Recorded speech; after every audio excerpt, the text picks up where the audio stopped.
بسم اللہ الرحمن الرحیم۔ حضرات و خواتین، جیسے کہ آپ کے علم میں ہے کہ یہاں القرآن کورسز سینٹر میں القرآن کورسز نیٹ ورک پاکستان کے زیر اہتمام ہر ماہ کے دوسرے اتوار کو فکری و اصلاحی موضوعات پر درس قرآن و حدیث کے سلسلے منعقد کیے جاتے ہیں، اور آج کا درس قرآن و حدیث بھی اسی سلسلے کی کڑی ہے۔ اور آج کے ہمارے مدرس، جیسے کہ آپ کے علم میں ہیں، ڈاکٹر ذیشان احمد صاحب ہیں، جو کہ جامعہ غزالی الغزالی یونیورسٹی کے پرو چانسلر ہیں۔ آج کا ان کا موضوع ہے نبی کریم صلی اللہ علیہ وسلم کا طریقہ تعلیم و تربیت۔ جیسے کہ آپ جانتے ہیں کہ ہمارے یہاں یہ سلسلہ جو ہے یہ کچھ عرصے سے چل رہا ہے، اور اس کو ہم نے عنوان دیا ہے ملک میں یکساں نظام تعلیم سیریز۔ اس کا یہ چوتھا لیکچر ہوگا، تو میں جناب ڈاکٹر صاحب سے گزارش کروں گا کہ مذکورہ موضوع پر درس قرآن و حدیث کا آغاز فرمائیں۔ الحمدللہ رب العالمین، الصلاۃ والسلام علی رسول کریم۔ ہمارا جو سلسلہ چل رہا ہے اس میں جہاں ہم اس نظام کی، ان درسگاہوں کی، اس سیٹ اپ کی بات کر رہے ہیں جو نبی کریم صلی اللہ علیہ وسلم کے زمانے سے اس صحابہ کرام کے زمانے میں، پہلا ہمارا تھا کہ آپ علیہ السلام کے زمانے میں، عہد نبوی میں اور قرون اولیٰ میں تعلیمی درسگاہوں کا کیا حال تھا، کیا سسٹم تھا۔ پھر ہم قرون وسطیٰ پہ چلے گئے اور وہاں پہ دیکھا جب مسلمانوں کا گولڈن ایج یا گولڈن پیریڈ کہلاتا، جب یورپ ڈارک ایجز میں تھا اور مسلمان جو تھے وہ سائنٹیفک ڈسکوری میں بھی اور اسپریچول نالج میں بھی پوری دنیا کو قیادت دے رہے تھے، لیڈرشپ پوزیشن پہ تھے۔ ایک سوال یہ پیدا ہوتا ہے کہ یہ تو ایک ہسٹوریکل یا تاریخی تجزیہ ہے، ہسٹوریکل انالیسس ہے، ایسنس کیا ہے اسلام میں تعلیم کی، روح کیا ہے اسلام میں تعلیم کی۔ اور ہمارے نبی کریم علیہ السلام سب سے برگزیدہ ہستی جو اس دنیا میں جس نے قدم رکھا، اور ہم نہیں کہتے بلکہ غیر بھی اس چیز کو ماننے پہ مجبور ہے کہ کوئی ایک ہستی ایسی نہیں جس نے اتنے مختصر وقت میں ایسا انقلاب برپا کیا۔ تو ایک سوال یہ پیدا ہوتا ہے، تو میں نے کہا ہسٹوریکل انالیسس چلتا رہے گا آگے، ہم ٹھیک ہے سب کانٹیننٹ کا سسٹم اسٹڈی کر لیں گے، لیکن یہ تو دیکھیں نا کہ جو معلم اعظم ہے، جو فرما رہے ہیں آپ علیہ السلام، جس کی ہستی سب سے بڑی یعنی انسانی مخلوق، یعنی انسانوں میں، مخلوق میں، اور وہ اپنے آپ کو ایز اے ٹیچر ریکگنائز کر رہے ہیں، کہہ رہے ہیں مجھے تو ٹیچر بنا کے بھیجا، یہ نہیں کہہ رہے مجھے، حالانکہ آپ علیہ السلام نے تجارت کی، مگر آپ نے یہ نہیں کہا کہ مجھے تاجر بنا کے بھیجا۔ اس وقت اگر میں اپنے کرائسس سے اس کو ریلیٹ کروں کہ اسکول ہو، کالجز ہو، یونیورسٹیز ہو، گھر ہو، باپ ماں اپنے بچے سے ڈسکنیکٹ ہے، پیرنٹس کے، ابھی بھی ہم وہاں پہ تھے، حج پہ تھے، یہاں پہ اکثر بہت ساری ٹریننگ ورکشاپس، وہاں پر بھی ہم نے ایک پیرنٹنگ ورکشاپ کی، تو بہت پازیٹیو فیڈ بیک آیا کہ بہت انسائٹس ملی، ہمیں بہت چیزیں سیکھنے کو ملی۔ ہر پیرنٹ پریشان ہے کہ اپنے بچے کو کیسے انشور کرے کہ اس کی بہترین تعلیم و تربیت ہو سکے، ایک طرف وہ دنیا میں بھی آگے ہو، دوسری طرف دین میں بھی مضبوط ہو۔ تو ہم نے سوال یہ اٹھایا کہ جو معلم اعظم تھے، جو سب سے بڑے ٹیچر تھے، از دیر some thing that we can learn from ہم؟ کیا کچھ ایسی چیزیں ہیں واضح، آسان، جو میری ذات بحیثیت باپ کے، بحیثیت ماں کے، بحیثیت ٹیچر کے، میں اپنے بچوں کے ساتھ، اپنے اسٹوڈنٹس کے ساتھ، اپنے شاگردوں کے ساتھ، اگر وہ میں ٹیکنیکس، وہ ترتیب، وہ اسٹریٹجی، وہ حکمت عملی اگر میں اختیار کرتا ہوں، تو جیسے صحابہ کی اتنی زبردست اصلاح ہو گئی اتنے تھوڑے عرصے میں، تو میرے بچوں کی، میری نسلوں کی، میرے شاگردوں کی، میرے طلباء کی، میری طالبات کی بھی اصلاح ہو جائے۔ تو اس لحاظ سے ایک میرا ایک بہت، چونکہ میں آلموسٹ 3 دہائیوں سے ٹیچنگ کا ہی کام کر رہا ہوں، اس میں شامل ہوں، تو یہ میرا ایک فیوریٹ ٹاپک بھی رہتا ہے، اس پہ میں کئی دفعہ کر بھی چکا ہوں مختلف لیکچرز وغیرہ. تو میں نے کہا اس کو پک کرتے ہیں، دیکھتے ہیں اس میں سے کیا نکال سکتے ہیں. تو کچھ اصولی باتیں میں آپ سے کروں گا، کیونکہ آپ علیہ السلام کی طریقہ تدریس پر، طریقہ تعلیم پر، طریقہ تربیت پر ملٹیپل سیشنز ہو سکتے ہیں، مگر کچھ میں آپ کو اس کی ایسنس، اس کا عرق نکال کے آپ کے سامنے پیش کروں گا. تو ایک بات تو یاد رکھیے گا کہ یہ آپ ٹیچر ہو نہ ہو، یہ کمیونیکیشن اسٹریٹجی بھی، یعنی آپ ٹیچر شاید نہ ہو، ہر ایک کوئی ٹیچر نہیں ہوتا، لیکن ہر ایک کوئی جس کو نبی کریم صلی اللہ علیہ وسلم نے فرمایا کہ راعی یعنی چرواہا ہوتا ہے، جس کا ایک ریوڑ ہوتا ہے، اس کے پاس کچھ نہ کچھ متعلقہ افراد ہوتے ہیں، یا تو وہ اپنے ہاؤس ہولڈ کا ہیڈ ہوتا ہے، اپنے گھر کی سربراہی کی پوزیشن ہوتی ہے، یا تو ماں ہوتی ہے، یا ہمارے چھوٹے بھائی بہن ہوتے ہیں، یا ہمارے زیر اثر کچھ لوگ ہوتے ہیں. تو ہر جگہ یہ طریقہ تدریس، یہ طریقہ تخاطب، یہ انداز گفتگو ہر جگہ مفید ہے. یعنی اگر میں کسی جگہ کا مینیجر ہوں اور میں اپنے سبارڈینیٹ سے بات کرنا چاہتا ہوں جو میرے ماتحت لوگ ہیں، تب بھی آپ کے کام آئے گی، کیونکہ جو ہم لیڈرشپ پڑھاتے ہیں وہ لیڈرشپ، اس کے اندر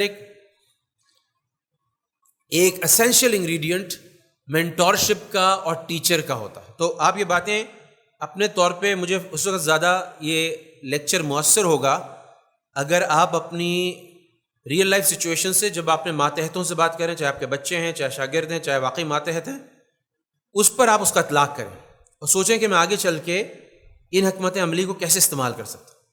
تو پہلی چیز جو اصولی طور پہ سب سے بڑی ہے اور شاید ہمارے لیے سب سے چیلنجنگ ہے، آپ علیہ السلام کے بارے میں جب ہم غور کرتے ہیں تو ایک دم اسٹرائک کرتی ہے، وہ یہ چیز ہے کہ آپ علیہ السلام، ہم کہتے ہیں ٹپ آف دا آئس برگ، انگریزی میں کبھی کہتے ہیں کہ جو برفانی تودہ ہوتا ہے، جو اس کا حصہ سامنے سمندر سے اوپر، سطح سے اوپر نظر آتا ہے، وہ اس کا صرف 10% ہوتا ہے. جو اس کا 90% حصہ ہوتا ہے برفانی تودے کا، آئس برگ کا، وہ نظروں سے اوجھل ہوتا ہے. تو جو نبی کریم علیہ السلام کا طریقہ تدریس ہے نا، اس کے اندر بہت ساری باتیں ہم کریں گے جو نظر آ رہی ہیں، لیکن اس کا 90% حصہ جو نظر نہیں آتا گفتگو میں، انداز میں، لیکن ہمیں پتہ ہے، ہم جانتے ہیں سیرت پڑھ کے، صحابہ کی بات سن کے، وہ آپ علیہ السلام کا وہ کردار ہے، وہ کیریکٹر ہے، وہ صداقت ہے، وہ امانت ہے، جس سے جو لفظ آپ کے منہ سے نکل رہا ہے اس کے اندر جو اس کی تاثیر ہے، جو اس کے اندر جو اس کا وزن ہے، اس کا جو ایک پنچ ہے، وہ صحابہ کے لیے out of this world, over whelming ہے. جبکہ میرے اندر جب میں بات کروں گا تو کہتے ہیں نا کہ کبھی ہم انگریزی میں کہتے ہیں، وہ جملہ بتاتا ہوں کہ اگر کوئی باپ ہے اور اپنے بیٹے کو کہتا ہے کہ بیٹا اسموکنگ از ویری ڈینجرس، یعنی تمباکو نوشی بہت خطرناک چیز ہے اور تم کبھی بھی تمباکو نوشی نہ کرو، ساتھ ساتھ وہ خود تمباکو نوشی کا عادی ہے، اور جب وہ یہ بات کہہ رہا ہے تب بھی وہ ایک سوٹا لگاتا ہے، اس کے بارے میں بات کہتا ہے کہ بیٹا تمباکو نوشی نہ کرنا. تو بیٹا کہتا ہے باپ سے کہ ابا جان، what you are doing is so loud that I can not hear what you saying. آپ جو کر رہے ہیں اس کی آواز اتنی گونج رہی ہے کہ میں سن ہی نہیں پا رہا آپ کیا کہہ رہے ہیں. تو جب ٹیچر، باپ، ماں، باس، مربی، اگر وہ عملاً ان چیزوں کو، اگر وہ کردار، وہ صداقت، وہ امانت پیچھے سے، جیسے آپ علیہ السلام کی، ہم نے سنا مشہور حدیث ہے کہ ایک صحابی کو منع کر دیا، انہوں نے کہا کہ اس کو منع کریں، بہت شکر کھاتا. آپ علیہ السلام نے فوراً نصیحت نہیں کی، اس سے کچھ وقت مانگا، اور کچھ وقت جب وہ تشریف لائے اس کے بعد نصیحت کی. تو ان کا یہ نصیحت تو آپ اس وقت بھی کر سکتے تھے. تو انہوں نے کہا میں خود کسی حد تک چاہتا تھا کہ پہلے اس کو عملاً اختیار کروں اور پھر زبان سے ادا کروں. تو ایک بہت بڑا نبوی طریقے تدریس کے اندر جو لیسن ہے کہ میں اپنے بچے کو مثال کے طور پہ جماعت کی نماز کی ترغیب دیتا ہوں، میں اپنے بچے کو مثال کے طور پہ باوضو رہنے کی ترغیب دیتا ہوں، میں اپنے بچے کو مثال کے طور پہ قرآن کی تلاوت کی کہ بھائی تم نے آج کتنا قرآن پڑھا.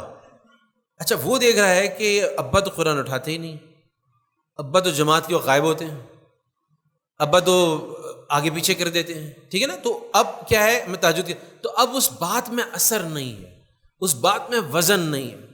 تو پہلا لیسن جو ہم لرن کریں گے جو ذرا سا ہارڈر پارٹ ہے، جو ریمیننگ آئس برگ ہے، جو اس میں چھپا ہوا ہے، ماں ہے، باپ ہے، پہلے ہم عمل سے، اگر عمل سے ہم اسے کریں گے تو it is going to be way more powerful. عجیب سی بات ہے، ہمارے ایک شیخ امریکہ سے تشریف لائے تو کہنے لگے کہ وہ حضرات جو اپنی گھر والوں کو ابیوز کرتے ہیں، یعنی ان کو برا بھلا کہتے ہیں، ان کو فزیکلی ابیوز کرتے ہیں، اپنی وائفس کو، اپنی بیویوں کو، تو ان کی جو اولاد ہوتی ہے، بیٹا ہے، اس کی تمام ہمدردیاں اپنی والدہ کے ساتھ ہوتی ہیں، تمام ہمدردیاں اس کی، اور مخالف ہوتا ہے اپنے والد کا، اس کو غصہ ہوتا ہے اپنے والد پہ کہ میری ماں کے ساتھ ایسا سلوک کیوں کرتا ہے.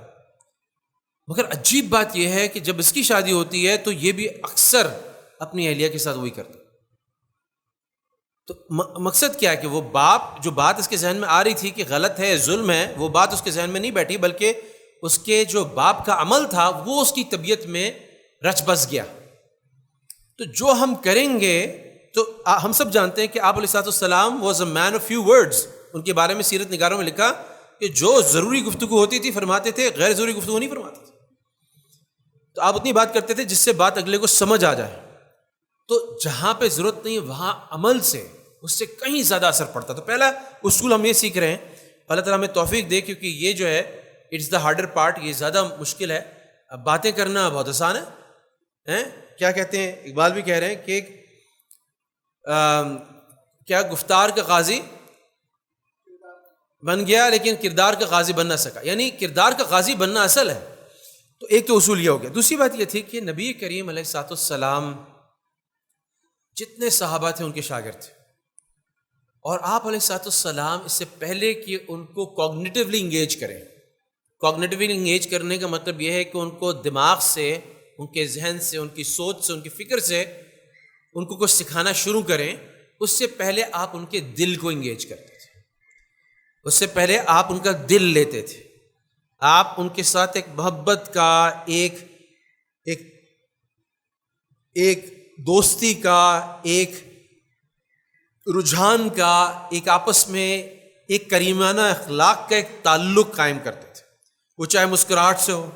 صحابہ فرماتے تھے ما رأیت احدا اکثر تبسما من رسول اللہ صلی اللہ علیہ وسلم، اکثر تبسم من رسول اللہ صلی اللہ علیہ وسلم. یعنی ہم نے کسی کو آپ علیہ السلام سے زیادہ مسکراتے ہوئے نہیں دیکھا.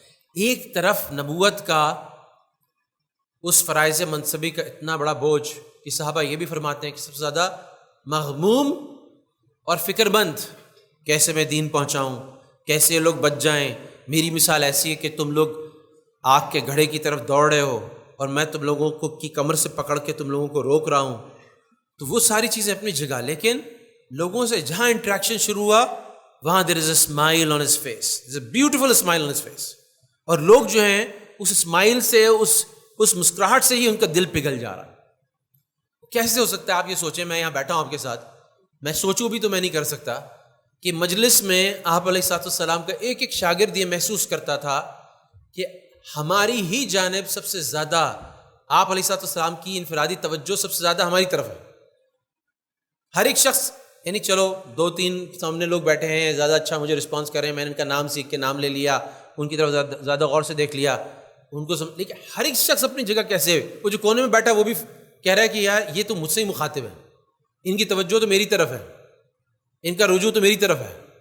اب کیا ہے کہ حضرت علی کا ارشاد ہے کہ نبی کریم علیہ السلام ہر ایک کی طرف یکساں توجہ فرماتے تھے. اب کیا میں اپنے بچوں سے یکساں محبت کرتا ہوں؟ کیا ان کی طرف میری یکساں توجہ ہے؟ کہ میں طلباء کی فیورٹزم کرتا ہوں یا کچھ، یعنی سارے طلباء سے بالکل برابری کا سلوک کرتا ہوں؟ تو آپ علیہ السلام سے دوسری چیز جو ہم سیکھتے ہیں کہ وہ لوگوں کے دل پہلے لیتے تھے، پھر ان کا ایک دفعہ آپ نے دل لے لیا تو اب وہ آپ کی بات لینے کے لیے تیار ہے. اور ساتھ ساتھ ہر ایک کی طرف توجہ ایسی ہوتی تھی کہ ہر ایک کو اپنی جگہ یہ محسوس کرتا تھا کہ میں اللہ کے رسول صلی اللہ علیہ وسلم سب سے زیادہ مجھ سے محبت کرتے ہیں، سب سے زیادہ میری طرف توجہ دے رہے ہیں. اس سے وہ متوجہ کر لیتے تھے. اب عائشہ فرماتی ہیں کہ اب ایک اور اصول آ رہا ہے کہ انداز گفتگو پہ. اچھا، اس میں ایک بات رہ گئی پچھلی بات میں کہ طریقہ کیا ہے لینے کا. مثال کے طور پہ ایک صحابی صفوان بن اسل مجلس میں حاضر ہوتے ہیں. آپ علیہ السلام غالب ان سے پوچھتے ہیں کیسے آنا؟ وہ کہتے ہیں یا رسول اللہ میں آپ کے پاس علم حاصل کروں، آپ سے علم لینے کے لیے۔ اب ایک تو یہ ہوتا ہے ہاں بھائی پوچھو کیا پوچھنا ہے۔ آپ علیہ السلام فرماتے ہیں کہ مرحباً بطالب علمی، یعنی جو طالب العلم ہے اس کے لیے ویلکم، خوش آمدید خوش آمدید۔ جب کوئی طالب علم آتا ہے تو فرشتے اپنے پر بچھا کے اس کا ویلکم کرتے ہیں، اس پہ سایہ کرتے ہیں، ایک دوسرے کے اوپر ایک تانتا بندھاتے چلے جاتے ہیں یہاں تک کہ وہ آسمان تک پہنچ جاتا ہے۔ اب ایک طالب علم آیا، اس نے اپنے قصد کا اظہار کیا، آپ علیہ السلام اس کو کیسے ویلکم کر رہے ہیں، کیسے اس کی تشجیع کر رہے ہیں، کیسے اس کی حوصلہ افزائی کر رہے ہیں۔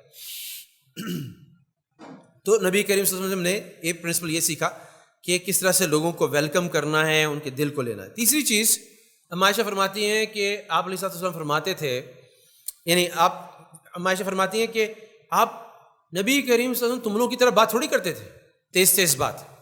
آپ علیہ السلام تو ایسے بات کرتے تھے کہ ایک ایک لفظ گنا جا سکتا تھا، یعنی ذہین سے ذہین طالب علم بھی اور کمزور سے کمزور طالب علم بھی، یہ نہیں ہے کہ اس کو الفاظ پہنچ نہیں رہے۔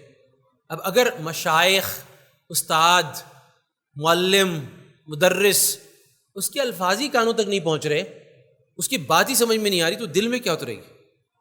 تو کمیونیکیشن اتنی کلیئر ہوتی تھی اور اتنے الفاظ جدا جدا ہوتے تھے اور اتنی آرام سے اور آہستگی سے ادا فرماتے تھے کہ ایک ایک لفظ دل نشیں ہوتا چلا جاتا تھا، دل میں اترتا چلا جاتا تھا۔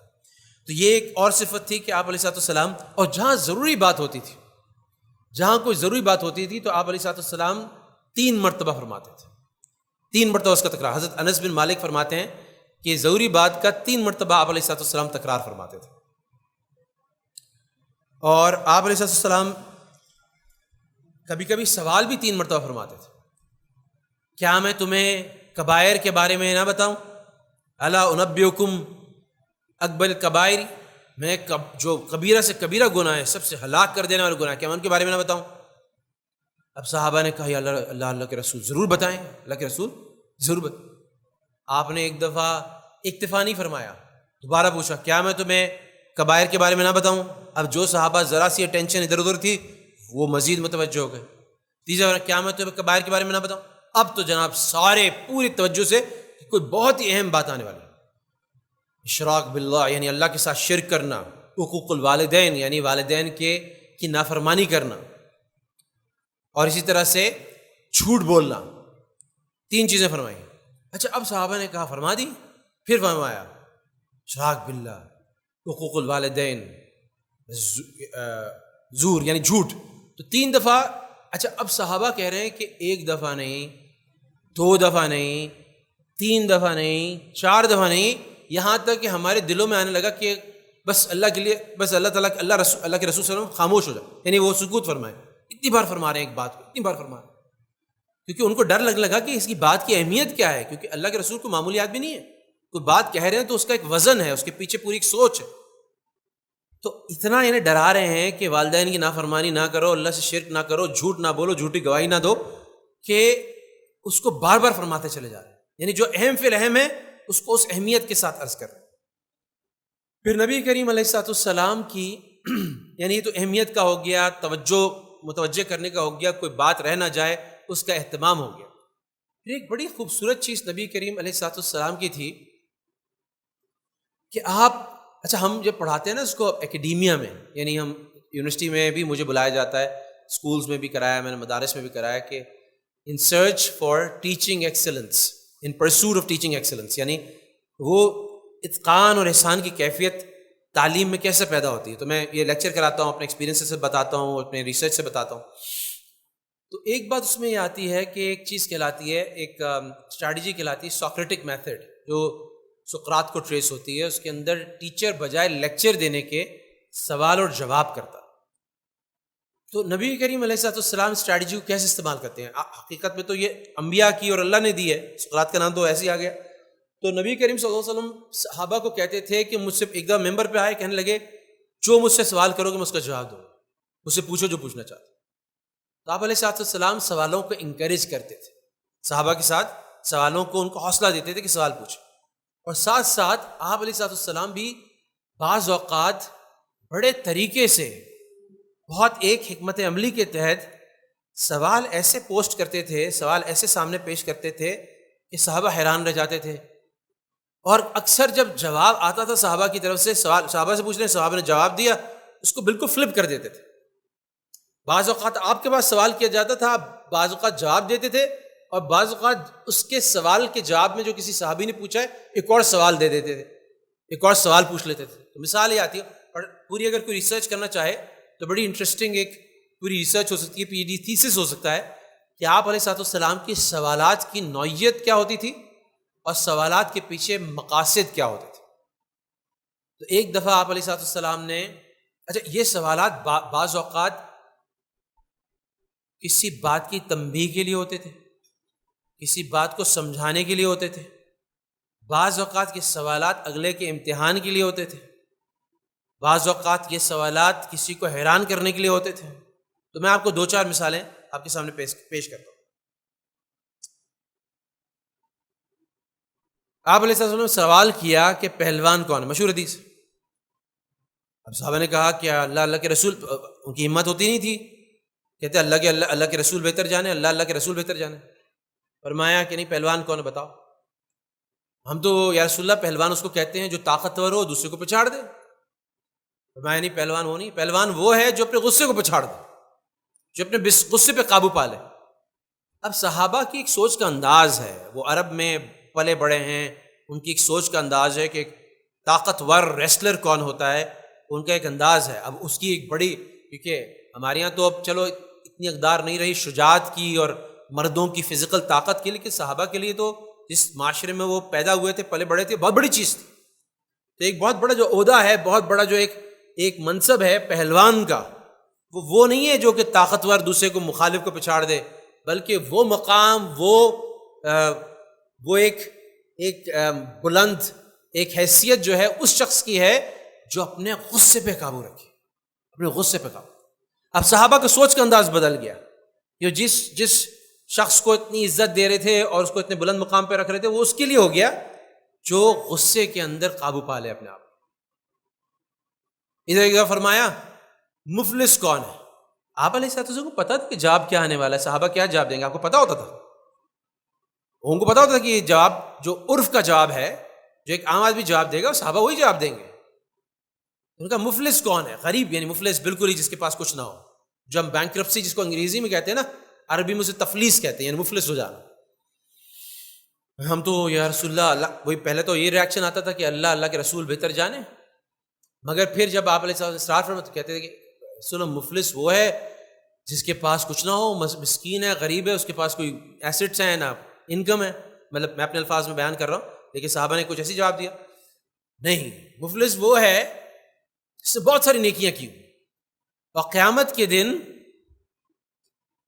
جب حاضری ہو تو دنیا میں اس نے لوگوں کے حق مارے ہو، تو جب مطالبہ کرنے والے اپنے حقوق کا اس کے پاس آئیں تو اللہ تعالیٰ اس کی نیکیوں میں سے لیں اور ان لوگوں کو جن پہ اس نے ظلم کیا تھا، جن کا حق مارا تھا، ان کو دیتے چلے جائیں، یہاں تک کہ اس کی نیکیاں ختم ہو جائیں اور دوسروں کے حق ادا نہ ہوئے ہوں، تو دوسروں کے گناہ جو ہیں وہ اس کے اوپر ڈالے جائیں۔ یعنی کہاں تو ایک ایسی بیلنس شیٹ لے کر آیا تھا جہاں پہ اس کے ایسٹس، اس کے اثاثے پتہ نہیں کتنے سارے تھے، اور لائبلٹیز بظاہر نہ ہونے کے برابر تھیں، لیکن جب حساب کتاب کا وقت آیا، جب اس کے اوپر جتنے لوگوں کے حق مارے تھے ان کی سیٹلمنٹ کا ٹائم آیا، تو جب اس کے ایسٹس کو لیکویڈیٹ کر کے جب ان کو دیا گیا تو اس کے پاس نہ صرف کچھ نہیں بچا، بلکہ ان کی لائبلٹیز، ان کے ذمے جو واجبات تھے، قرضے تھے، اس کے ذمے ڈال دیے گئے۔ اب صحابہ جو ہیں ان کا ذہن، ان کی سوچ بدل گئی، کہہ رہے ہیں ایک طرف تو ہم نیکی کے حریص ہیں، ہم نیکی کی طرف جھپٹتے ہیں، لیکن دوسری طرف اگر ہم نے کسی سے ذاتی کر دی تو پتہ چلا وہ سارا نیکی اپنے لیے نہیں ہوئی بلکہ نیکی اس کے لیے ہو گئی۔ اب کہاں سے شروع ہوا؟ ایک سوال سے شروع ہوا، اور صحابہ کی توجہ فوراً ہو گئی۔ تو اسی طرح نبی کریم علیہ السلام نے سوال کیا مسلمان کون ہے؟ اللہ کے رسول بہتر جانتے ہیں۔ مسلمان وہ ہے جس کے ہاتھ اور زبان سے دوسرے مسلمان محفوظ رہیں۔ مومن کون ہے؟ صحابہ وہی ریاکشن۔ تو آپ نے فرمایا کہ مومن وہ ہے جس کی جان اور مال جو ہے، جس کے شر سے دوسروں کی جان اور مال محفوظ رہے، دوسرے مسلمانوں کی مومنوں کی جان و محفوظ. مہاجر کون ہے؟ ہمارے تو پچھلے 3 دہائیوں میں مہاجر کا مفہوم ہی بدل گیا. وہ جو پنجاب سے ہجرت کر کے پنجاب میں آیا پنجابی بولنے لگا وہ تو مہاجر ہی نہیں ہے. مہاجر تو صرف ہم ہیں. تو مہاجر کون ہے؟ آپ علیہ الصلوۃ والسلام مہاجر وہ ہے جس نے گناہ ترک کیے سے ہجرت کر گیا نیکی کی طرف. اب ہماری MQM کی ڈیفینیشن کچھ بدلی کہ وہ نہیں ہے مہاجر. مہاجر اللہ کے رسول فرما رہے ہیں وہ جو گناہوں کی دنیا سے نکل کے نیکی کی دنیا میں آ گیا. یعنی ہجرت کہاں سے ہوئی؟ گناہوں سے نیکی کی طرف. تو اب یہ ساری باتیں آپ علیہ الصلوۃ والسلام ہمیں سمجھا رہے ہیں، بتا رہے ہیں، لیکن طریقہ بڑا فرق ہے. آپ علیہ السلام اب تربیت کا انداز کیا ہے اس میں ہم الگ بھی کر سکتے ہیں، لیکن میں چند باتیں ایک صحابی آئے، انہوں نے نماز پڑھی. آپ علیہ السلام نے فرمایا کہ نماز تم دوبارہ دہراؤ، تم نے نماز نہیں پڑھی. انہوں نے دوبارہ نماز پڑھی ہے. تم نے نماز نہیں پڑھی، تم دوبارہ نماز پڑھی. تیسری دفعہ میں جا کے وہ چیز کو سیٹل ہوئی. یعنی نماز میں اب یہ کیا ہے کہ عملی طریقہ تدریس ہے، عملی تربیت ہے کہ جہاں پریکٹیکل کر رہے ہیں وہ صحابی اور ان کو اسی وقت فیڈ بیک دیا جا رہا ہے. یعنی ان کے سجدے جو ہیں وہ مختصر، اتنے سجدے سے اٹھے نہیں دوسرے سجدے میں چلے گئے، رکوع سے اٹھے نہیں سجدے میں چلے گئے. تو اگر کسی چیز میں قرار نہیں ہے، سکون نہیں ہے، تو اس کو میں نے ایک دفعہ اپنی صاحبزادی کے ساتھ، اب شروع میں اب بچے ہوتے ہیں، بچے تیزی میں نماز پڑھتے ہیں، 10 چیزوں پہ سوار ہوتی ہیں. تو میں نے یہ اسٹریٹجی ٹرائی کی. میں نے کہا بیٹا پھر سے دہراؤ، تم نے نماز نہیں پڑھی. 2 دفعہ ایسے کیا. اس کی سنت، حالانکہ اس نے دوسری دفعہ بہت بہتر پڑھی، لیکن سنت کی تکمیل میں نے کہا دوسری دفعہ تو اس نے پھر اور بہتر ہو گئی، تو عادت بہتر ہو گئی. اس سے کیا ہوتا ہے؟ بچوں کو پریکٹیکل فیڈ بیک مل رہا ہے. وہ کہتے ہیں there is nothing like, there is no learning like on the job learning. یعنی ایک آپ کو تھیوری بتاتے رہیں، ایک یہ کہ آپ اس کو سوئمنگ سکھا رہے ہیں تو سوئمنگ پول میں ڈالنا، اس کو بتائیں بھائی اب ہاتھ ایسے مارنا ہے اور پاؤں ایسے مارنا ہے. تو آپ علیہ السلام پہلی بات تو یہ کہہ رہے ہیں کہ نماز ایسے پڑھو جیسے مجھے دیکھو. یعنی صرف تھیوری نہیں بتا رہے بلکہ کہہ رہے ہیں دیکھو میں کیسے نماز پڑھوں. اب دیکھو میں نے ہاتھ کہاں باندھا، میں نے رکوع میں ہاتھ کہاں رکھے، کیسے رکھے، سجدے میں کیسے کہاں ہیں، کیا ہے، اور پاؤں کیسے ہیں، کیا چیزیں. تو پریکٹیکل کر کے بتائے. پھر جب اگلے نے کیا تو اس کو دوبارہ نماز پڑھوائی، اس کی تصحیح کی. تو یہ ساری چیزیں ابھی ہم اپنے بچوں کے لیے کر سکتے ہیں. اسی طرح سے آپ علیہ السلام اپنی ٹیچنگ اسٹریٹجی کے اندر ویژول ایڈز کا، ڈرائنگ کا استعمال کرنا بھی آپ علیہ السلام سے ثابت ہے. مثال کے طور پہ آپ علیہ السلام نے ایک سیدھی ایک بڑی سی لکیر بنائی اور ارد گرد اس کے دوسری لکیریں بنائیں اور فرمایا کہ یہ جو ہے یہ رستہ صراط مستقیم، یہ اللہ کا رستہ ہے، اور یہ شیطان کے رستے ہیں جس پہ شیطان دعوت دیتا ہے. تو جو اس رستے سے بھٹک کے ان رستوں پہ چلا گیا وہ گمراہ ہو گیا. یہ میں اپنے مفہوم عرض کر رہا ہوں. اور جو اس رستے پہ رہا وہ اللہ کے راستے پر. تب کیا ہے کہ صحابہ کے ذہن میں ایک امیجنیشن، ایک تخیل ساتھ ساتھ بن رہا ہے. ایک دفعہ آپ علیہ السلام نے ایک ڈبہ بنایا اور اس میں ایک لکیر بنائی سیدھی، جو ڈبے کے بیچ میں سے کہیں سے شروع ہو رہی تھی اور ڈبے کے آخر تک جا رہی تھی، اور اس میں سائڈ میں لکیریں بنائی، دونوں سائڈوں پہ لکیریں بنائی. وہ ڈبہ چاروں طرف سے بند تھا. آپ علیہ السلام نے فرمایا کہ یہ انسان ہے، یہ اس کی زندگی ہے، جو سیدھی لکیر بیچ میں، یہ اس کی زندگی ہے، اور چاروں طرف سے اس کی موت نے گھیرا ہوا. چاروں طرف سے جو لکیر بنی ہوئی ہے، جو اسکوائر بنا ہوا ہے، جو مربع بنا ہوا ہے، اس کے اندر اس موت نے اس کو گھیرا ہوا.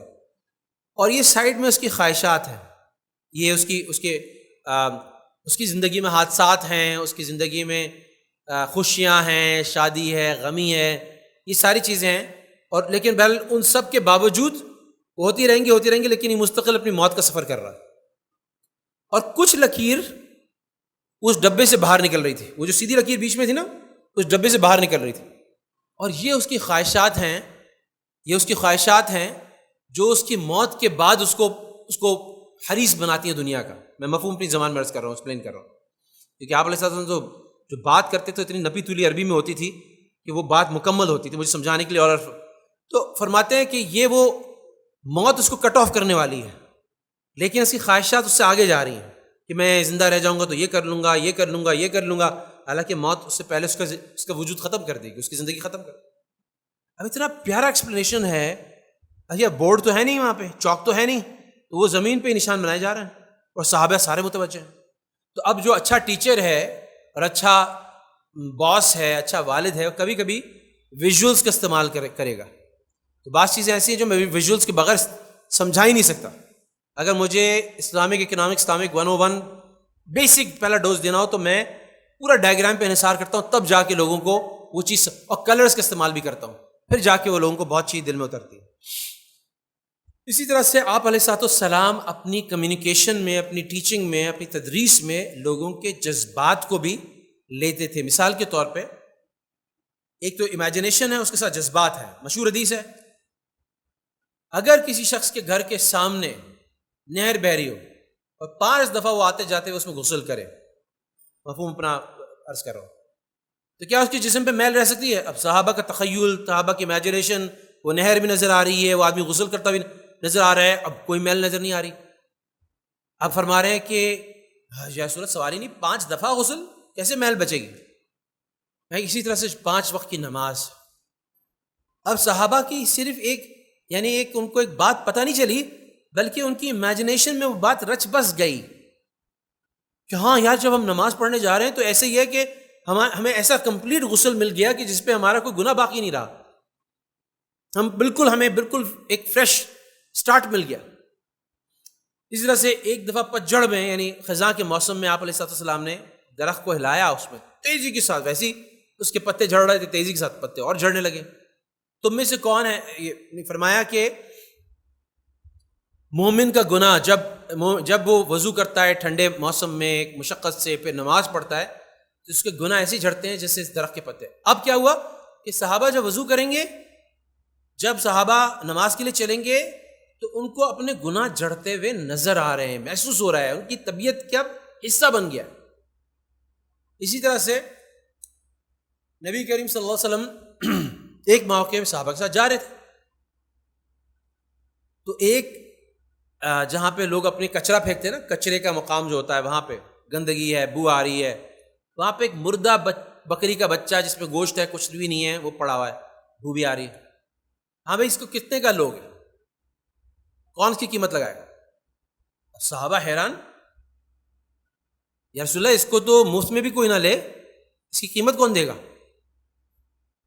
بس جیسے تمہاری نگاہ میں یہ بکری کا بچہ جس سے تمہیں بو بھی آ رہی ہے، گن بھی آ رہی ہے، تم اس سے تکلیف کا شکار ہو، اسی طرح سے اللہ کی نگاہ میں دنیا ہے، اللہ کی نگاہ میں دنیا ہے۔ یعنی اللہ تعالیٰ کو دنیا سے اتنی کراہت ہے۔ اور دنیا دیکھو، دنیا نہ اپنے بچوں کا نام ہے، نہ اپنے مال کا نام ہے، اپنی دکان کا نام ہے، دنیا ہر اس چیز کا نام ہے جو اللہ کی یاد سے غافل کر دے۔ دنیا ہر اس چیز کا نام ہے جو اللہ کی یاد سے غافل کر دے، ٹھیک ہے نا؟ اپنی دکان، یہ بھی ایسا ہم کہتے ہیں نا کہ دنیا دار شخص کون ہے؟ وہ جو کعبے کا گرد چکر لگا رہا ہے لیکن اس کا دل جو ہے وہ کراچی میں اپنی دکان میں ہے، یا وہ شخص جو دکان میں بیٹھا ہے اس کا دل جو ہے وہ کعبے میں ہے۔ کون دنیا دار ہے؟ یعنی میں نے کہا عرض کیا کہ کعبے کے گرد چکر لگا رہا ہے اور اس کا دل جو ہے وہ کعبے سے ہٹ کے اپنی دکان میں ہے کراچی میں، تو وہ تو دنیا دار ہو گیا۔ اور جو شخص یہاں بیٹھا ہے دکان میں لیکن اس کا دل جو ہے ہر سانس کے ساتھ وہ اللہ کو یاد کر رہا ہے، ہر دھڑکن کے ساتھ اللہ کو یاد کر رہا ہے، تو وہ دنیا دار نہیں ہے۔ اپنی دکان میں وہ کاروبار بھی کر رہا ہے، دیتا جا رہا ہے، اور ساتھ ساتھ امانت داری سے اس کے احکام بھی پورے کر رہا ہے، تو یہ دنیا دار نہیں ہے۔ یہ دکان اس کی دنیا نہیں، اس کا دین ہے۔ تو اب یہ چیزیں کس طرح سے بچوں کو بلانا کرنا سچویشن کے حساب سے، اس سے یہ بھی سیکھتے ہیں ہم سبق کہ یہ پلان تو تھوڑی تھا کہ آپ علیہ السلام وہاں سے جا رہے تھے، وہاں کسی نے بکری رکھی ہوئی تھی، آپ کو تو ایک موقع کی تلاش میں رہتے تھے کہ کیسے میں اپنے شاگردوں کی تربیت کر دوں، کیسے میں ان کو تعلیم دے دوں۔ تو یہ وہ اسٹریٹجیز ہیں جو نبی کریم صلی اللہ علیہ وسلم اپنے طریقے سے ہم سارے ٹیچرز کو سیکھنے کی ہیں۔ اب ایک دفعہ آپ علیہ السلام، اب میں نے جیسے کہا کہ کچھ سوالات آپ علیہ السلام اپنے شاگردوں کا امتحان بھی لیتے تھے، شاگردوں کا امتحان بھی لیتے تھے۔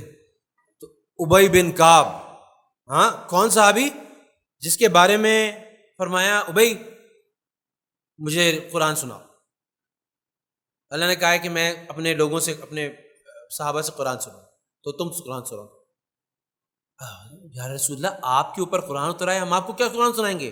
آپ کی تو قرآن ہم نے تو خود آپ سے سنا ہے۔ نہیں تم سناؤ۔ اللہ کا حکم تم سنو۔ تو حضرت ابی بن کعب نے پوچھا کیا رسول اللہ، کیا اللہ نے میرا نام لے کر کہا کہ تم ابی سے سنو؟ ہاں تمہارا نام لے کر۔ اب وہ فرتے جذبات سے ان کی آنکھوں سے آنسو جاری ہو گئے۔ کتنی بڑی بات ہے، ایک صحابی کے لیے کتنا بڑا اعزاز ہے کہ ان کو کہا جائے اللہ کا رسول کہہ رہا ہو، اللہ کہہ رہا ہو۔ تو یہ درجہ تھا حضرت ابی بن کعب کا۔ اور پھر حضرت عمر کے زمانے میں چیف جسٹس تھے، مدینے کے چیف جسٹس تھے، اور اللہ کے رسول فرماتے تھے جس کو علم حاصل کرنا ہے، قرآن کا علم حاصل کرنا ہے، ابی بن کعب سے کر۔ تو ایک دفعہ ابی بن کعب ایسے نہیں پہنچے، اللہ کے رسول کی صحبت سے پہنچے۔ تو ایک دفعہ اللہ کے رسول نے امتحان دیا، ہاں بھائی میاں بتاؤ کہ سب سے افضل آیت قرآن مجید میں کون سی؟ اللہ کے رسول بہتر جانے۔ صحابہ اپنا علم جھاڑتے نہیں تھے، اپنے علم کا اظہار نہیں کرتے تھے، بلکہ انکساری سے کہتے تھے کہ اللہ کے رسول نہیں، تم بتاؤ۔ اصرار کیا دوسری دفعہ، میں سمجھتا آیت الکرسی۔ پھر ان کو مبارکباد دی ان کے علم۔ حضرت دوسرا نام جو علم کے لیتے تھے کہ مسئلے جس کو پوچھنے ہیں، قضا، حضرت علی کا جہاں نام آتا تھا وہاں حضرت معاذ بن جبل کا بھی نام آتا تھا۔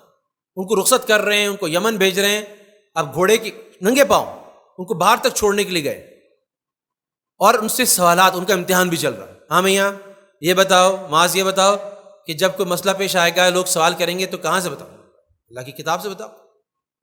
اچھا اس میں نہ ملے پھر کیا کرو گے؟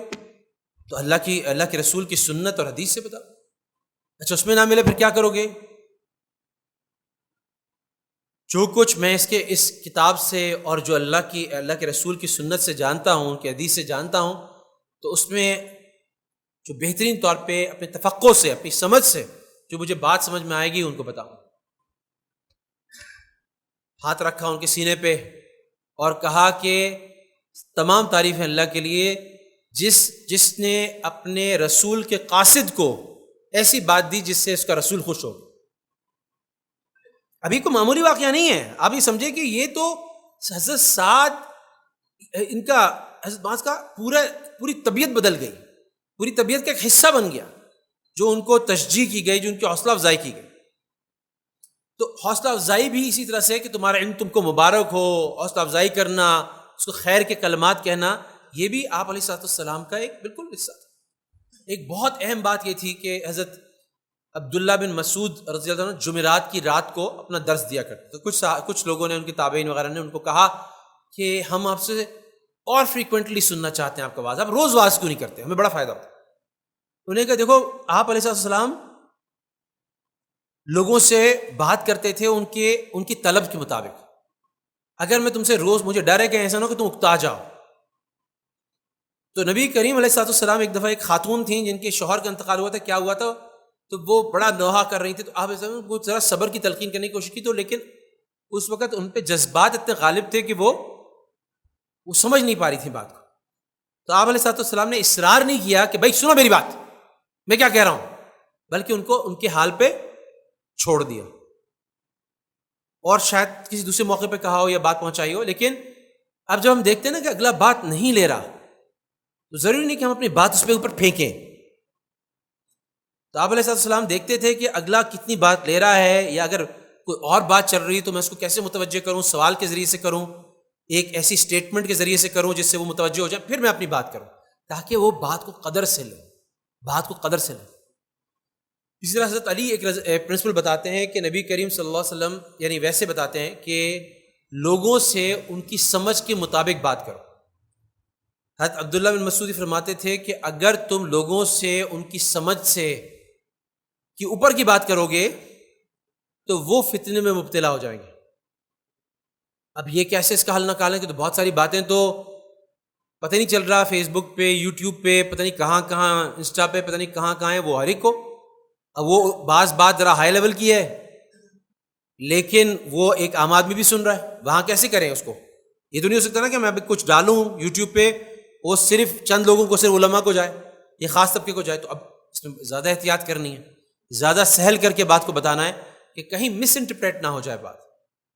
اسی طرح آپ علیہ السلام فرماتے تھے لوگوں سے ان کی عقل کے، ان کی سمجھ کے مطابق بات کیا کرو۔ تو یہ بہت میں نے اہم چیز دیکھی کہ اگر آپ ذرا سے ان کی سمجھ، ان کی استعداد سے اوپر کی بات کر لیں گے تو وہ کنفیوز ہو جائیں گے، وہ مشکل میں گرفتار ہو جائیں گے ٹھیک ہے. اسی طرح سے آپ علیہ السلام کا اصول تھا بشروا ولا تنفروا، اور ساتھ ساتھ لوگوں کو ترغیب دو، لوگوں کو خوشخبری دو، ان کو منافرت، ان کو تنفر کا شکار نہ کرو. ان کو مثال کے طور پہ آپ علیہ السلام ایک صحابی آئے، انہوں نے کہا یا رسول اللہ میں پریشان، پشیمان، ندامت شکل سے نظر آ رہا ہے، یا رسول اللہ میں گناہ سے آ رہا ہوں. فوراً آپ نے کہتے ہیں نا کہ آپ علیہ السلام آپٹمسٹ تھے، کہتے ہیں نا وہ کہے گا یار یہ گلاس جو ہے نا 3/4 خالی ہے یا 2/3 خالی ہے، چلو 2/3 تو خالی ہے ہی. دوسرا کہے گا نہیں 1/3 بھرا ہوا ہے. تو یہ صرف زاویہ نگاہ ہوتا ہے، پرسپیکٹو ہوتا ہے. تو آپ علیہ السلام نے اس کو جواب دیا کہ تم نیکی کی طرف آ رہے ہو. یعنی ایمفیسائز کس چیز کو کیا؟ اس چیز کو نہیں کیا کہ تم گناہ سے آ رہے ہو، بلکہ اس چیز کو ایمفیسائز کیا کہ تم نیکی کی طرف آ رہے ہو. یعنی اللہ کے رسول کے پاس آیا ہے، ندامت سے آیا ہے تو توبہ کے لیے آیا ہے، تو نیکی کے لیے آیا ہے. تو آپ علیہ السلام جو ہیں وہ کسی بھی تعبیر کو اس کا ایک اچھا رنگ دیتے تھے. میں بدبخت ہوں، کہتے نہیں تم خوش نصیب ہو. تو آپ علیہ السلام ہمیشہ پازیٹیو سائڈ پک کرتے تھے، کیونکہ یہ جو نیگیٹو تھاٹ ہوتی ہے یہ انسان کے اندر سے حوصلہ اس کا نکال دیتی ہے، اس کے اندر سے ہمت نکال دیتی ہے، اس کو صرف ان چیزوں میں الجھا دیتی ہے جو منفی ہوتی ہیں. تو آپ علیہ السلام ہمیشہ اس کی توجہ مثبت چیزوں کی، اور ہم اپنے بچوں کے ساتھ بھی یہی کریں. تو آپ علیہ السلام تشجیع فرمایا کرتے تھے، حوصلہ افزائی فرمایا کرتے تھے اپنے لوگوں کی. اسی طرح سے آپ علیہ السلام لوگوں کے اندر، اپنے شاگردوں کے اندر ایسے بیٹھتے تھے کہ اگر کوئی نووارد اس وقت داخل ہوتا تھا تو اس کو پوچھنا پڑتا تھا کہ سرکار دو عالم کدھر ہیں. دیکھیں آپ علیہ السلام کی ایک ذاتی وجاہت بھی تھی، آپ علیہ السلام کا ایک ذاتی نور بھی تھا، سب چیزیں تھیں. اس کے باوجود ایک آنے والے کو کیوں پوچھنا پڑ رہا ہے؟ گھل مل کے بیٹھے ہوئے ہیں، کوئی اپنی الگ سے کرسی نہیں ہے، اپنا تاج نہیں ہے، اپنا تخت نہیں ہے، بلکہ لوگوں میں گھلے ملے بیٹھے ہیں. صحابہ، ہم ایک دفعہ تعلیم کراتے گھر پہ، شمائل ترمذی کی حدیث آئی کہ صحابہ فرماتے تھے کہ ہم آپ علیہ السلام کے سامنے باتیں کر لیا کرتے تھے، دنیا کی باتیں کر لیا کرتے تھے. اچھا فلاں ڈش اچھی ہے، فلاں چیز اچھی ہے. آپ علیہ السلام میں منع نہیں کرتے تھے. آپ جو ہے وہ جو مسکرانے کی بات ہوتی تھی مسکراتے تھے، لیکن کوئی بات اگر نامناسب ہوتی تھی تو اس کے آپ علیہ السلام کے چہرے کے تغیر سے ہمیں پتہ چل جاتا تھا کہ یہ بات آپ پہ گناہ گزری. اور کبھی آپ اعراض فرماتے تھے، کبھی چہرے کے تاثرات تبدیل ہوتے تھے، کبھی ہمیں تنبیہ بھی فرما دیتے. لیکن ہمیں یہ نہیں ہوتا تھا کہ ہمیں بہت زیادہ بوجھ ہے. ہم ظاہر ہے ان کے سامنے آواز اونچی نہیں کر سکتے تھے، ادب کا بہت خیال کرتے تھے، لیکن ہم اپنی باتیں کر لیتے تھے. ایک دفعہ حضرت مغیرہ بن شعبہ، نماز کا وقت آیا، آپ علیہ السلام کچھ کھا رہے تھے، تو حضرت مغیرہ بن شعبہ جلدی سے آگے بڑھے. سب ہر ایک کو چاہتا تھا کہ آپ علیہ السلام کو خوش کرے. تو شاگرد بھی ایسے ہونا چاہیے اور استاد بھی ایسا ہونا چاہیے کہ وہ شاگردوں کے ساتھ ایسا تعلق ہو کہ شاگرد کو خوش کرنا چاہیں. آگے بڑے، وضو کا پانی پیش کر دیا. ہٹاؤ اس کو، ہٹاؤ. یعنی تھوڑا سا، یعنی آپ مسکراتے تھے، پیار سے بات کرتے تھے، یہاں تھوڑا سا جھڑکنے کا انداز تھا. ارے ہٹاؤ اس کو، یہ کہاں لے آئے؟ تو حضرت مغیرہ بن شعبہ کے دل پہ ایک بوجھ آیا. کہاں وہ محبوب اور اس سے کوئی جھڑکنا، ان کو فکر یہ فکر نہیں ہو کہ انہوں نے جھڑک دیا تو مجھے میری عزت خراب کر دی، ایسا کچھ نہیں تھا. بلکہ یہ تھا کہ کیا رسول اللہ مجھ سے کچھ دل میں تو لے کے نہیں بیٹھے، کہ کچھ میرے سے ناراض تو نہیں. تو حضرت عمر کے پاس چلے. حضرت عمر، ایسے ایسے واقعہ پیش آیا، میں تو پریشان ہوں. حضرت عمر جو تھے حضرت نبی کریم صلی اللہ علیہ وسلم کے سامنے، یہ شیخین نہیں تھے نا جو بات کر پاتے تھے، تھوڑی بہت جو بات کر پاتے تھے، گئے یا رسول اللہ مغیرہ کے ساتھ ایسا ہوا اور وہ تھوڑا پریشان ہے، ان کے دل میں ڈر رہے ہیں کہ آپ کے دل میں تو ان کے خلاف ایسی بات تو نہیں ہے. نہیں، میرے دل میں اس کے خلاف خیر خواہی کے علاوہ کچھ بھی نہیں ہے. ہاں اس وقت میرے جذبات یوں آئے، کیونکہ اگر میں کھانے کے بعد وضو کرتا تو پھر نواقض وضو میں یہی بھی چیز داخل ہو جاتی ہے، ہر مسلمان کو اور کھانے کے بعد وضو کرنا پڑتا. اس لیے میں نے اس سے جو مجھے آیا کہ امت میں مشقت ہوگی، اس لیے میں نے ان کو تھوڑا سا پیچھے کیا، ورنہ میرے پاس مغیرہ کے لیے سوائے خیر خواہی کے کچھ نہیں. تو اب یہ سوچیں آپ کہ شاگرد استاد کا تعلق ایسا ہے کہ دل ایسے صاف ہیں، دل میں صرف خیر خواہی کے علاوہ کچھ نہیں ہے. آپ علیہ السلام شاگردوں کے لیے دعائیں بھی کر رہے ہیں، ان کے لیے تہجد میں بھی اٹھ رہے ہیں، ان کی خیر خواہی کے لیے نام لے کے دعائیں کر رہے ہیں، ان کے لیے خیر خواہی چاہ رہے ہیں، اور ساتھ ساتھ ان سے طرز عمل بھی ایسا ہے کہ صرف محبت، اخلاق کریمہ اور آپس میں ایک دوسرے کے ساتھ، اس کی بنیاد پر وہ تبدیلی آ رہی ہے. ہم نے شروع میں یہ سوال اٹھایا تھا نا کہ ہم کیوں مؤثر نہیں ہیں بطور ٹیچر، بطور والد، بطور والدہ، بطور باس.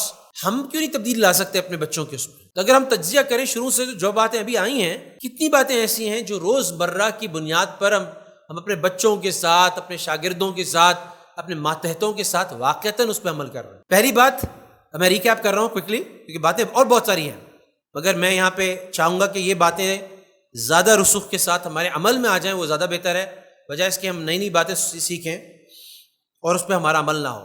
پہلی بات کہ جو آئس برگ پرنسپل تھا وہ یہ تھا کہ اگر وہ کیریکٹر وہ نہیں ہے تو شاگرد وہ بات نہیں لیں گے۔ ہم بار بار جب بات کرتے ہیں نا کہ وہ ٹیچر کا کیریکٹر دیکھ رہے ہیں، کیسے انٹریکٹ کر رہا ہے، لہجہ نرم ہے نہیں ہے، مجھے اکوموڈیٹ کر رہا ہے۔ اب ایک چھوٹی سی بات مجھے یاد آئی، اور اکوموڈیٹ کرنا، اسٹوڈنٹس کو اکوموڈیٹ کرنا۔ اسٹوڈنٹ آیا ہے اور میں اس کو بھگا دوں، اور اسٹوڈنٹ آیا ہے میں کہتا ہوں نہیں ہاں بیٹھ جاؤ میں تمہیں سمجھا دیتا ہوں۔ اب وہ اسٹوڈنٹ ایک تو اس کی استعداد بڑھ جائے گی، اس سبجیکٹ سے محبت کرنے لگ جائے گا، وہ ہمیشہ آپ کا گرویدہ ہو جائے گا، وہ آپ سے محبت بھی کرے گا، آپ کی رسپیکٹ بھی کرے گا۔ تو حضرت ابو رفاع ادوی، بالکل انجان صحابی، کسی اور قبیلے سے آئے، آپ علیہ السلام ممبر پہ خطبہ دے رہے ہیں، بیچ میں انٹرپٹ کرتے ہیں۔ وہی لوگ بیٹھے خطبہ دے رہے ہیں، آپ میں سے کوئی اٹھ کے آئے اور مجھے انٹرپٹ کرے تو لامحالہ میں کہوں گا بھائی کیا ہو گیا ہے، تھوڑا سا صبر کر لو نا، صدقہ جائیں نبی کریم علیہ السلام کی ذات کے۔ آپ علیہ السلام اٹھے، کہنے لگے، ابو رفاع ادوی فرماتے ہیں کہ منبر سے اترے، ان کے لیے کرسی لائی گئی جس کے پائے لوہے کے تھے، وہ رکھی گئی، ہمارے لوگ بیٹھے ہوئے تھے، آپ علیہ السلام نے ہمارے سوالات کے جواب دیے اور ہماری چیزوں کو بتایا، اس کے بعد پھر منبر پہ چلے گئے، دوبارہ خطبہ وہیں شروع کر۔ ایک بدوی نے آپ علیہ السلام کے رستے میں اونٹ کا نکیل پکڑ لیا، یا رسول اللہ میرے سوال کا جواب دیں، مجھے وہ بتائیں جو چیز مجھے اب اس کے اوپر غلبہ تھا، اس کا ایک جذبہ تھا، مجھے وہ چیز بتائیں جو مجھے جہنم سے دور کر دے، جنت کے قریب کر دے۔ میرے جیسا آدمی کہتا ہے میاں تم کیا کر رہے ہو یار، مجھے روکنے والے، مجھے آگے جانا ہے، تم کون ہو یار، تمہیں ادب نہیں سکھایا تمہارے ماں باپ نے؟ صدقے جائیں آپ علیہ السلام کے، آپ صحابہ کی طرف مڑتے ہیں، کہتے ہیں دیکھو وفقا، کیا توفیق دی گئی اس کو، ہدیہ، ایک روایت میں آتا ہے ہدیہ، ایک روایت میں وفقا، اور یہ دیکھو اس کو کیسی توفیق دی گئی، اور دیکھو اس کو کیسے ہدایت دی گئی، کیسے سوال پوچھا اس نے۔ اور پھر فرماتے ہیں کہ تم، یعنی اس کے بعد اس کو عملاً ترغیب دیتے ہیں کہ تم شرک نہ کرو، نمازیں پڑھو، صلہ رحمی کرو، زکوٰۃ دو، یہ وہ چیزیں جو تمہیں، تو اور اب میرے اونٹ کی نکیل چھوڑ دو۔ آخر فرماتے ہیں کہ اب اس کے اونٹ کی نکیل چھوڑ دو، کیونکہ آگے کام بھی کبھی جانا نا، مطلب تھوڑی دیر، لیکن اس کو 30 سیکنڈ میں فارغ کیا یا 1 منٹ میں فارغ کیا، مگر اس کی تسلی بھی کر دی۔ ایک صحابی آئے، ایک صاحب آئے، یا اے محمد میں آپ سے سوال کروں گا، میں ذرا سخت طریقے سے سوال کروں گا، یہ بتائیں کہ اللہ نے آپ کو رسول بنا کے بھیجا؟ مجھے رسول بنا کے بھیجا، میں گواہی دیتا ہوں۔ اور کیا اللہ نے آپ کو 5 نمازوں کے ساتھ بھیجا کہ 5 نمازیں مسلمان بھیجا؟ پورا 5 ارکان تک گئے، اور بڑے یعنی اوفینسو طریقے سے سوال کیے، یعنی اللہ کے رسول صلی اللہ علیہ وسلم کا جو درجہ ہے، جو ہے، ادب نہیں تھا وہ ان کی بات میں، یعنی اسٹریٹ سوال کیے۔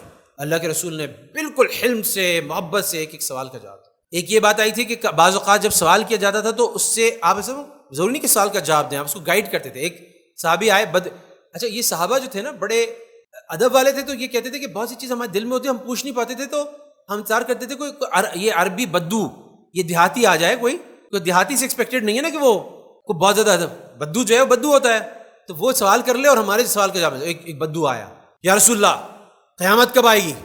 اب آپ علیہ السلام جب ایک سوال سامنے آیا تو اس سے بہتر سوال، میاں کیا تیاری کی ہے جو قیامت کا اتنا انتظار ہے، یہ بتاؤ کہ کیا تیاری کی ہے؟ تو تیاری بھی ہے۔ اب ایک ایسی چیز کی طرف جو اپنے کنٹرول میں نہیں ہے، جو اللہ کا فیصلہ ہے، اس کی طرف توجہ دلائی جو تمہارے کنٹرول میں ہے، تمہارے قابو میں ہے۔ بھائی تیاری بتاؤ نا کیا کی ہے تم نے؟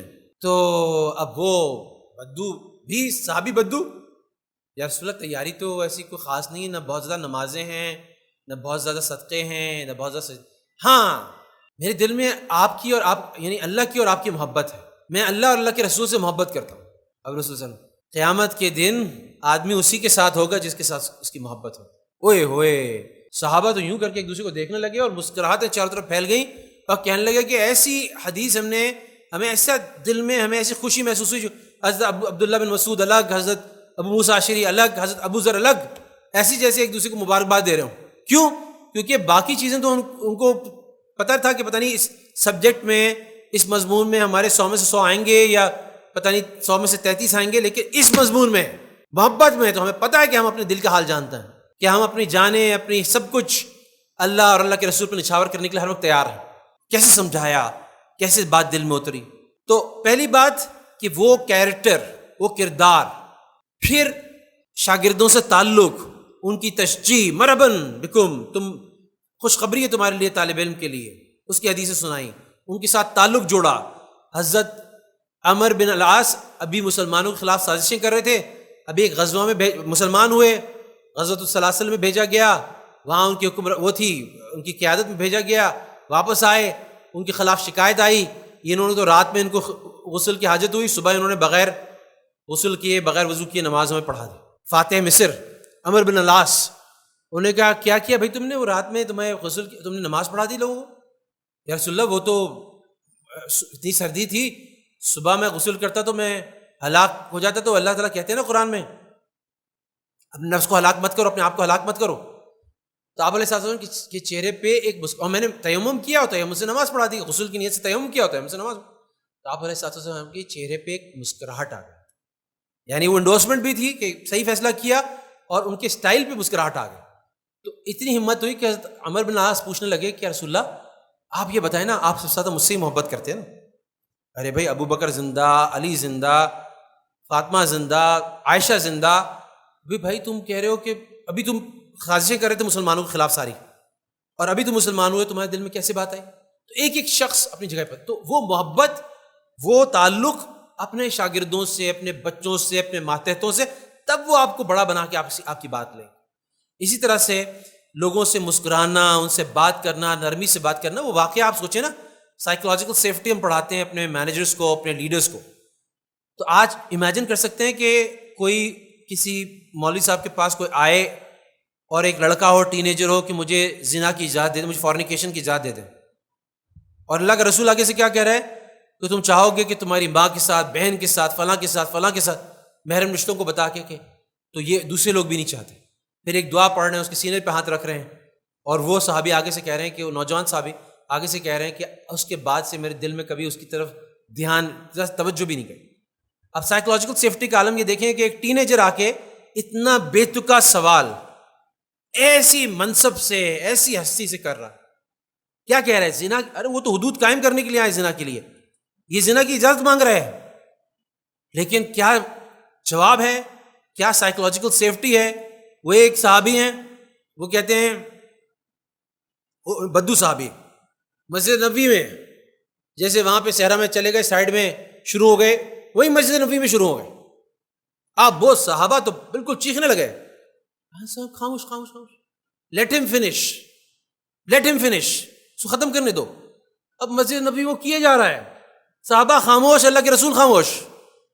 پھر بعد میں اس کو سمجھایا گیا کہ بھائی مسجد ہے۔ ایک اور صحابی ہیں معاویہ بن حکم سلمی، وہ فرماتے ہیں کہ میں نے نماز آپ علیہ السلام کے ساتھ میں نماز پڑھ رہا ہوں، کسی نے چھینک ماری، میں نے کہا یرحمک اللہ، سارے صحابی ادھر ادھر دیکھ رہے ہیں، گھور رہے ہیں، مجھے نماز میں ہی یوں کر کے احساس ہوا، اور پھر میں نے کچھ اور بولا، میں نے کہا بھائی تم مجھے ایسی ٹیڑھی ٹیڑھی نظروں سے کیوں گھور رہے ہو؟ تو صحابہ سمجھانے کے لیے کہ بھائی خاموش ہو جاؤ، نماز، کیونکہ اس وقت حکم آ چکا تھا نماز میں خاموش، اس سے پہلے نہیں تھا، تو بڑے پریشان، تو کہنے لگے کہ نماز ختم ہوئی، آپ علیہ السلام نے مجھے بلایا، بلانے کے بعد کہتے ہیں کہ میرے ماں باپ قربان، نہ آپ نے مجھے مارا، نہ آپ نے مجھے ڈانٹا، نہ آپ نے مجھے برا بھلا کہا، صرف پیار سے سمجھایا کہ اب نماز میں بولنا منع ہے، نماز جو ہے صرف اللہ کے لیے ہے، اللہ کی تعریف کے لیے ہے، اللہ کی تکبیر کے لیے ہے، اللہ کی بڑائی کے لیے ہے، دعاؤں کے لیے۔ اب یہ سٹائل کہاں، اتنی ایموشنل انٹیلیجنس کہاں کہ میں اپنے، یعنی مولانا تھانوی کہتے ہیں کہ اپنے بچے پہ غصہ بھی آئے نا تو کبھی بھی غصے میں اس پہ تنبیہ نہ کرو، نہ ڈانٹو، بلکہ آداب بتائے کہ جب یعنی غصہ ہو، بچے کی تنبیہ کرنی ہو تو ٹھنڈا کرو غصے کو، جاؤ وضو کرو، صلاۃ الحاجت پڑھو، اب جا کر اس کی تنبیہ کرو۔ اب ہم کہاں کرتے ہیں اہتمام؟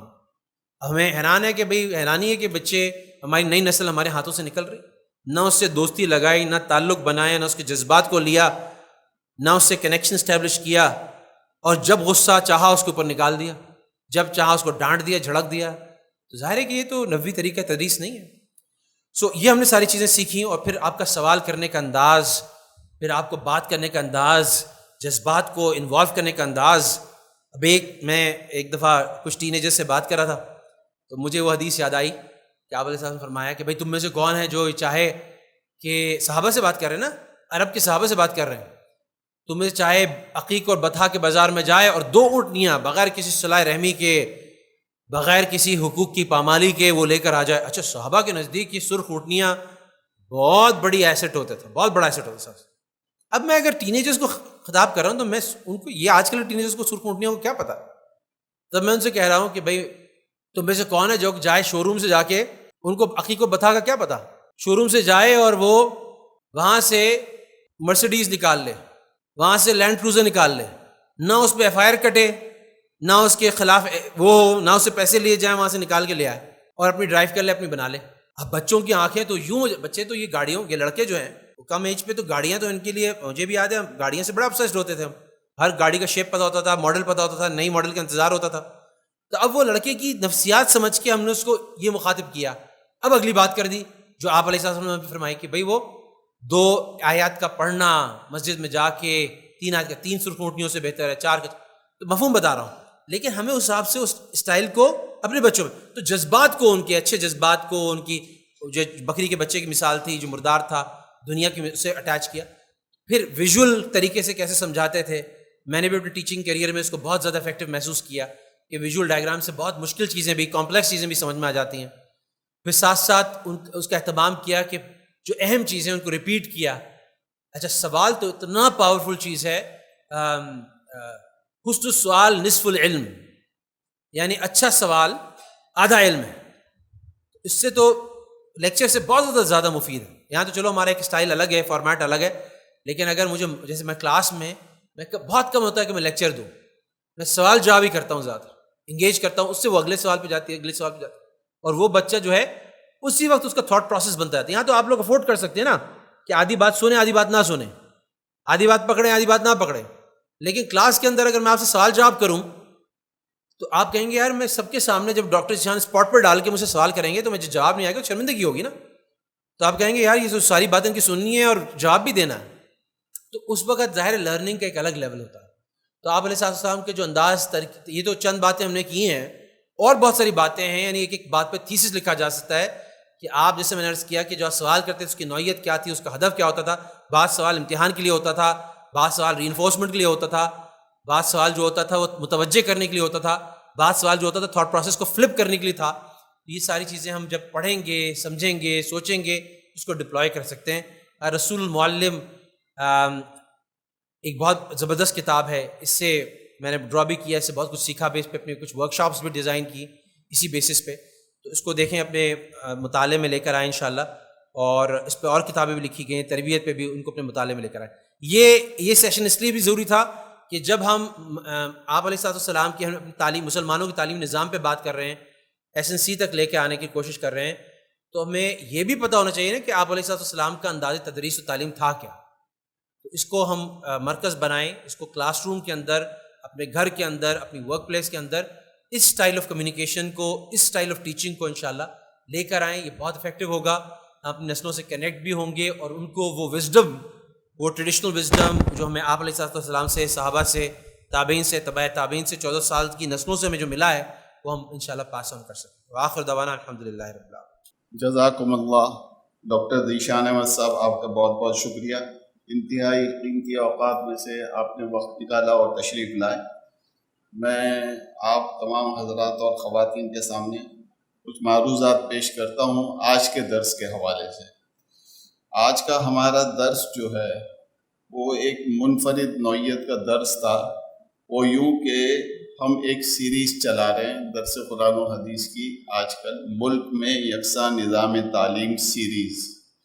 اور آج کا ہمارا یہ درس قرآن و حدیث جو ہے وہ اس سلسلے کی چوتھی نشست تھی.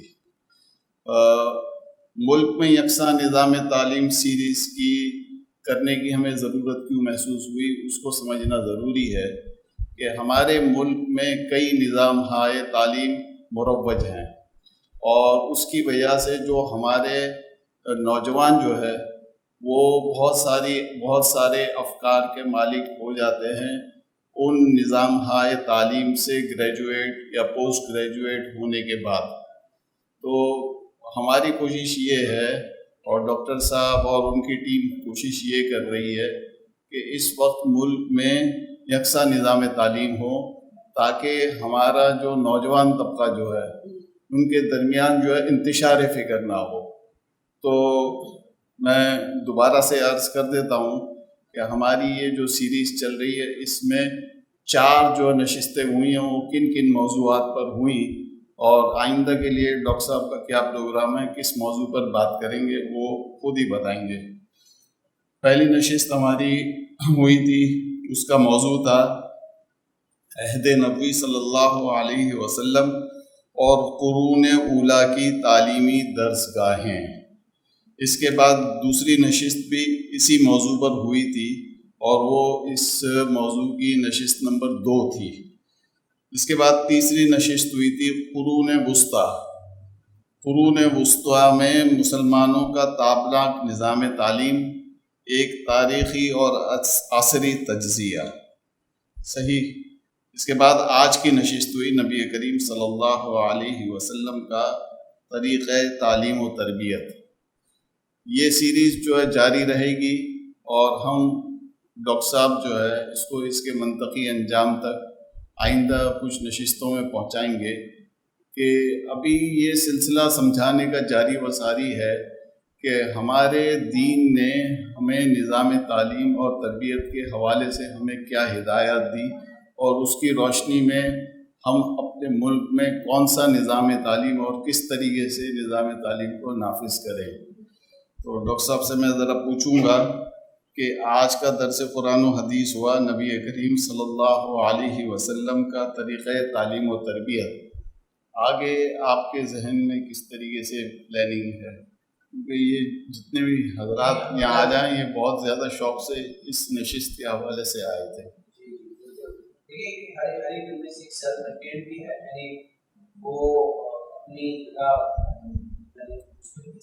چیز کی کتابیں ایک جو آگے ہم چلتے ہیں تو ہمیں دیکھنا پڑے گا کہ جب آپ ہسٹری کو سمجھتے ہیں تو آگے کی پالیسی بنانے کے ساتھ ہوگا۔ ہم نے جیسے تعلیم پہ کیا، تربیت پر مزید بات کر سکتے ہیں، ایک گروپ ہے اس کی ضرورت بھی ہے، ایک تربیت کیسے کی جائے۔ ایک گروپ جو ہے وہ یہ کہ قرون وسطیٰ کے بعد جو ہے خاص طور پہ سب کانٹیننٹ کا تعلیمی نظام تھا، اس سے پہلے کہ یہاں پہ انگریز آ گئے اور حکومت کی، انہوں نے تعلیمی نظام میں یعنی ہمارا آخری دفعہ جو یکساں تعلیمی نظام تھا وہ تو یعنی سب کانٹیننٹ کا مشترکہ تعلیمی نظام تھا، اس پہ بھی آئی تھنک دیکھنا چاہیے، کیونکہ وہاں پر ایک ہندو بھیا بھی اور ایک یعنی ایک مسلمان عالم بھی ایک ہی تعلیمی نظام سے گزرا ہوا، اس میں بڑی سائٹس ہیں، ان کو اس کو ایکسپلور کرنا چاہیے، تو ان میں سے ہم کچھ ایک تعین کریں گے۔ جی انشاءاللہ تعالیٰ، انشاءاللہ تعالیٰ ہمارا اگلا درس قرآن و حدیث جو ہے 11 اگست اتوار 11 اگست کو منعقد ہوگا۔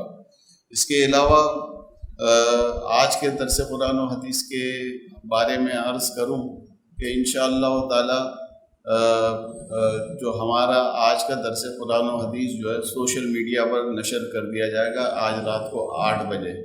فیس بک کا جو پیج ہے القرآن کورسز کا اور JTR میڈیا پر، اس پر نشر کیا جائے گا۔ اس کے علاوہ یوٹیوب پر بھی نشر کیا جائے گا۔ ہمارا جو پچھلے ماہ کا جو درس قرآن و حدیث جو ہوا تھا، اور مفتی رشید احمد خورشید صاحب اس میں تشریف لائے تھے، اور انہوں نے بڑی عرق ریزی کے ساتھ جو ہے درس قرآن و حدیث دیا تھا، تو اس کو تقریباً 6 لاکھ لوگوں نے فیس بک پر سنا تھا۔ تو انشاءاللہ تعالیٰ اس سے پہلے والا جو مفتی ارشاد صاحب کا جو درس قرآن و حدیث ہوا تھا اس کو تقریباً 9 لاکھ لوگوں نے سنا تھا اور دیکھا تھا۔ تو فیس بک اور سوشل میڈیا سے ہم بہت بڑا فائدہ اٹھا یوں سکتے ہیں کہ پوری دنیا کے مسلمان اور پوری دنیا کا اردو دان طبقہ جو ہے ہمارے دروس کو دیکھتا اور سنتا ہے۔ تو انشاءاللہ تعالیٰ دوسری مرتبہ ڈاکٹر صاحب کی یہ گفتگو جن حضرات کو بھی اور خواتین کو سننی ہو یا دیکھنی ہو تو وہ جو ہے ہمارے سوشل میڈیا کے جو القرآن کورسز کا پیج ہے یا جو ہے JTR میڈیا کا پیج ہے اس پر دیکھ اور سن سکتے ہیں۔ اس کے علاوہ میری عرض کچھ دعاؤں کے لیے بھی ہے، وہ یہ کہ کچھ بیمار ہیں ان کی صحت کے لیے دعا کرنی ہے، زبیدہ مزمل کے لیے دعا کرنی ہے، ایک بیچاری نوزائیدہ بچی ہے اور بیمار ہے۔ ڈاکٹر صدیق معرفانی ہمارے بہت پرانے ساتھی ہیں، وہ بیمار ہیں، ان کے لیے دعا کرنی ہے۔ محمود زکریا صاحب ہمارے سامنے بیٹھے ہوئے ہیں، بیماری کے باوجود آئے ہوئے ہیں، ان کو چکن گونیا ہوا ہے، لیکن الحمدللہ اس کے باوجود آج کے درس میں بھی شریک ہیں۔ ایک اور ہمارے دوست ہیں شیبان توفیق، ان کی اہلیہ جو ہے شدید بیمار ہیں، ان کے لیے بھی دعا کرنی ہے۔ اور کچھ وفاتیں بھی ہوئی ہیں، ہماری جو زیب النساء ہیں ان کا انتقال ہوا، ان کے لیے دعا کرنی ہے، ان کی مغفرت کے لیے۔ صدیق صاحب کے والد ہیں، ان کی مغفرت کے لیے دعا کرنی ہے۔ زہرہ مون، ان کا انتقال ہوا ہے، ان کے لیے دعا کرنی ہے۔ میرے کزن عبد الجبار مودی، ان کی وفات ہوئی ہے، ان کے لیے دعا کرنی ہے۔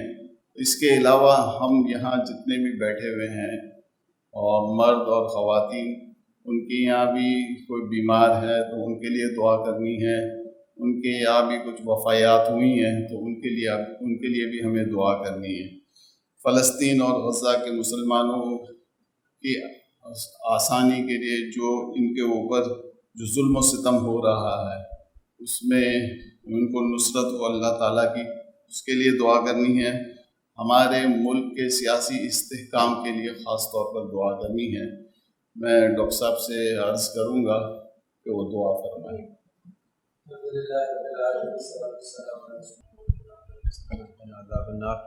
یا اللہ ہم سب کو، یا اللہ ہمارے گھر والوں کو، یا اللہ ہمارے، یا اللہ تمام مسلم مسلمات مومنین مومنات کو، اللہ دنیا اور آخرت کی تمام بھلائیاں، عفو عافیت، مکمل کامیابی، فوز فلاح و نجات عطا فرمایا، کامل ایمان، کامل اخلاص، کامل تقویٰ عطا فرمایا، کامل اپنے رسول اللہ صلی اللہ علیہ وسلم کی، یا اللہ کامل اتباع، کامل محبت عطا فرمایا، اللہ یا اللہ فضل عطا فرما، اپنا کامل فضل، کامل رحمت، کامل برکات، کامل برکتیں، کامل نصرتیں، کامل فتوحات، اور یا اللہ کامل انوارات، نور، کامل شفا، کامل صحت عطا فرما۔ جن لوگوں کے یا اللہ بیماروں کے یا اللہ نام لیے گئے، یا اللہ سب کو یا اللہ شفائے عاجلہ مستمرہ عطا فرما، یا اللہ کامل عطا فرما، یا اللہ اپنے فضل اپنے کرم سے یا اللہ جتنی اموات المومنین ہیں یا اللہ ان کی مغفرت فرما، ان کو جنت فردوس میں اعلیٰ درجات عطا فرما، یا اللہ یا اللہ جو کچھ ہم نے سنا اور سیکھا یا اللہ اس کو عمل میں لانے کی توفیق عطا فرما اور صحیح جانب ہماری رہنمائی فرمایا، یا اللہ ہمیں ہمارے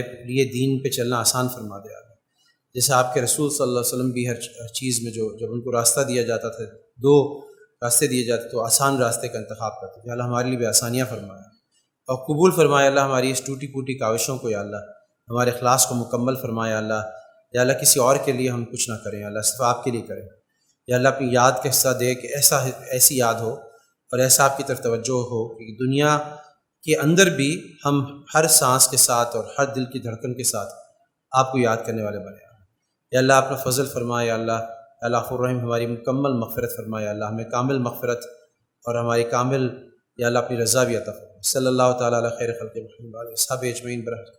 فلسطین کے لیے بھی ضرور دعا کیجیے کہ اللہ تعالیٰ ان کی مدد فرمائے، بڑا حملہ ہوا ہے، اللہ تعالیٰ ان کے قدم جمائے اور ان کی حفاظت فرمائے، ان کو نصرتیں عطا فرمائے، ان کو فتوحات دے۔ آخر دعوانا